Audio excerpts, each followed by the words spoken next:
This weekend, the Tasmanian Devils have selected their first coach. Welcome to the Sports Playbook. I'm Daniel, and we are Australia's weekly sports news podcast covering men's and women's sports. So here is everything that happened this weekend in sports.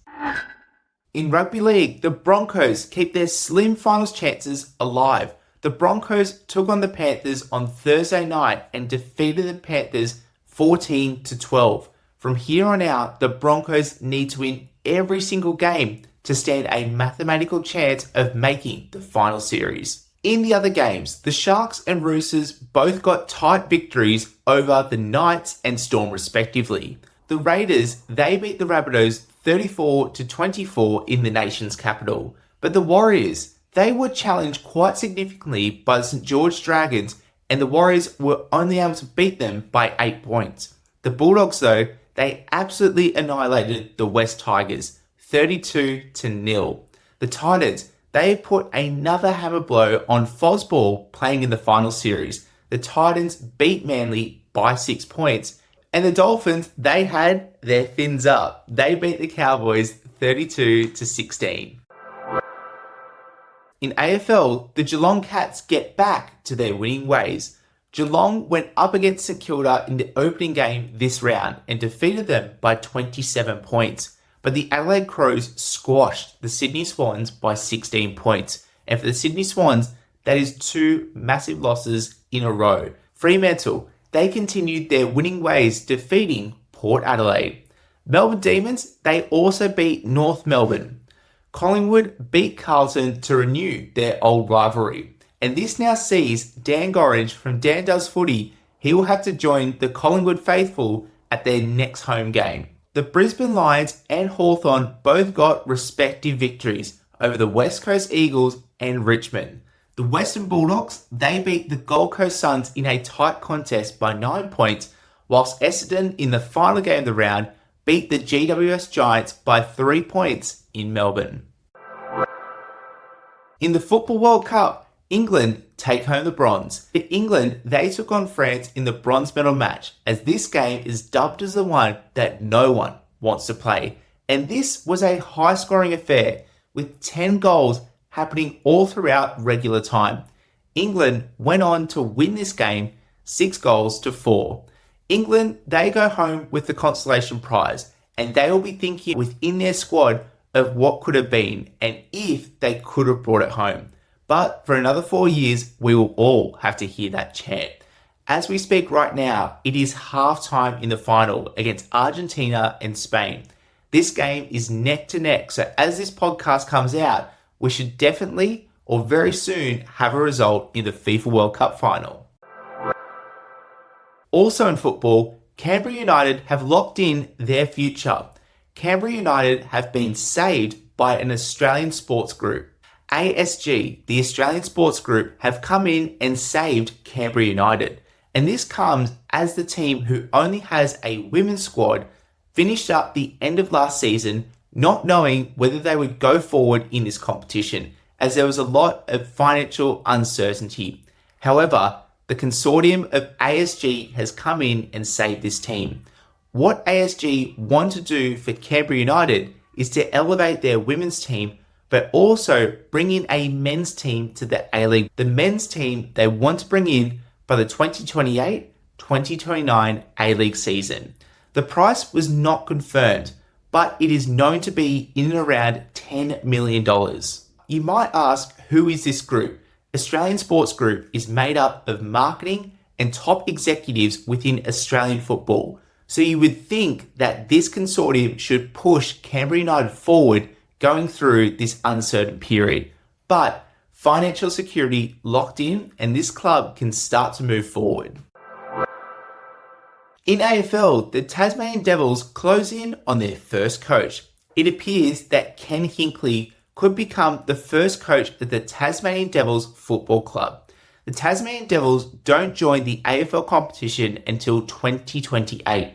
This is yet to be confirmed by the club, but it appears that Hinkley has been heavily linked as the inaugural coach for this squad. Hinkley was the coach of Port Adelaide for 12 years, from 2012 to 2025. Whilst Port Adelaide didn't win a premiership during Hinkley's time, Hinkley brings a great resume into the Tasmanian Devils. The Tassie Devils will be the 19th team to join the AFL competition, and it is expected on Monday morning that Ken Hinkley should be announced as the first official coach at the Tasmanian Devils. In Formula 1, Kimi Antonelli dominates the Belgian Grand Prix. Kimi Antonelli started on the pole, and the opening lap, this brought all the carnage, as George Russell tussled with Lewis Hamilton, and this saw George Russell spin into the gravel, and his day was done.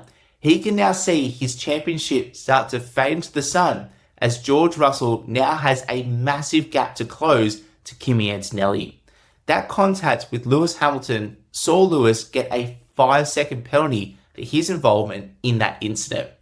But also on the opening lap, Esteban Ocon picked up a puncture by hitting his teammate Ollie Behrman. This will not be good in the Haas outfit. Charles Leclerc and Oscar Piastri raced hard, and this saw Piastri pick up damage as Leclerc hit Piastri on his side pod. But then the race changed. On lap 21, a virtual safety car came out, and Charles Leclerc stopped under the virtual safety car, and this saw him pick up the net lead over Kimi Antonelli. Antonelli was dominant all weekend, and no one could touch the Italian. However, 10 laps later, Charles Leclerc was being pressured by Kimi Antonelli, and Antonelli took the race lead with 10 laps remaining in the Grand Prix. And that is how it finished. Kimi Antonelli won the Belgian Grand Prix. Charles Leclerc finished in second place, and Max Verstappen for Red Bull Racing finished third. What's incredible to think here is for Kimi, only 12 months ago, people were saying that Kimi was not F1 material and he was back in the pack. However, Kimi Antonelli is the absolute package, and what we are watching is the Kimi Antonelli show. Antonelli leads the championship by 45 points from his closest rival, now being Lewis Hamilton for Ferrari. That was your weekend results roundup. So now it's time to head into our main story. It's in NRL, and it's the injuries that have come from round 20. It was a concerning one for the NRL and for fans in particular, as 3 major players picked up quite big injuries during the round. Let's start with Will Warbrick, the Storm winger who set the NRL competition on fire. Warbrick picked up an Achilles injury on Friday's game against the Roosters, and this is a devastating blow, not only for Warbrick but the Melbourne Storm. Warbrick will be leaving the Storm at the end of 2026 to go to the New Zealand Warriors. So for Warbrick, this is his Storm career over. And the very next day, the same injury occurred, this time to Canberra Raiders superstar back rower Hudson Young. And this is devastating because Hudson is one of the most consistent players in the NRL right now, and this was backed up during the State of Origin series for his efforts for New South Wales. So 2 Achilles injuries in 2 days. But another devastating blow was to come, because when Manly took on the Titans, Tom Trbojevic picked up another hamstring strain. It is not known what the extent is for Tom Trbojevic, but it is believed it is a strain at a minimum. For Tom, he's had 9 hamstring strains or injuries throughout his career. His last one came this year on his left side, which saw him sit out 7 weeks of football. It is believed that this one is on his right-hand side. So for Tom, this is devastating news going forward for his career. What's unfortunate here is the luck for Tom Trbojevic. What it always seems is right when Tom is hitting his peak or getting ready to be selected for a major team, he unfortunately picks up these injuries. But there's a bigger concern here. For the NRL, they have seen 3 of their superstars go down in one weekend. For the NRL, there is now one question that still remains. Is the speed of the game now starting to affect their superstars? We have seen 3 players on one weekend go down with major injuries. Can the players keep up with the demand of the new game? And this new game has been brought about all the 6 again rules. So the penalties that have been seen during the play. These penalties have brought up the speed of the game, and as a result, we've seen a lot of soft tissue injuries. So what is it going to take for the NRL to take notice of all of these injuries that have happened in 2026?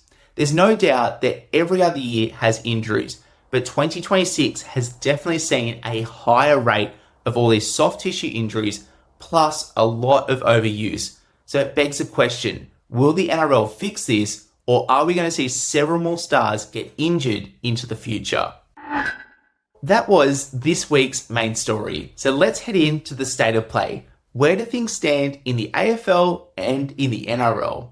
In the AFL, Fremantle continue to lead the competition by 64 points, followed by the Sydney Swans, Hawthorn, Brisbane Lions, Adelaide Crows, and Melbourne Demons rounding out your top six. The Western Bulldogs, Collingwood, Geelong Cats, and St Kilda, they round out the wildcard positions. In the NRL, the Panthers continue to lead the competition by 32 points from the Warriors, the Roosters, and the Sharks. They are in your top four. The Dolphins, the Knights, the Rabbitohs, and Cowboys, they round out your top 8 positions. But what's interesting here is the fringe teams. Manly, the Bulldogs, and the Raiders just sit outside of the top 8 with only 2 points separating those 3 teams. But they are right on the bubble. So any of those top 8 teams slip up, and you can expect one of those teams to potentially slide into the top 8 mix. So that is your Monday wrap. So on Thursday, I'll be back with the week's big stories and everything coming up this weekend. An important one here, the Commonwealth Games is about to kick off. This week it will start, and that is in Scotland. So one to watch for all sports fans. So until then, follow the Sports Playbook for all of your fast sport news and subscribe wherever you get your podcast. It'd be really appreciated if you could send this podcast to one more person who has never listened to the Sports Playbook before. Thank you for tuning in, and we will catch you on the next episode.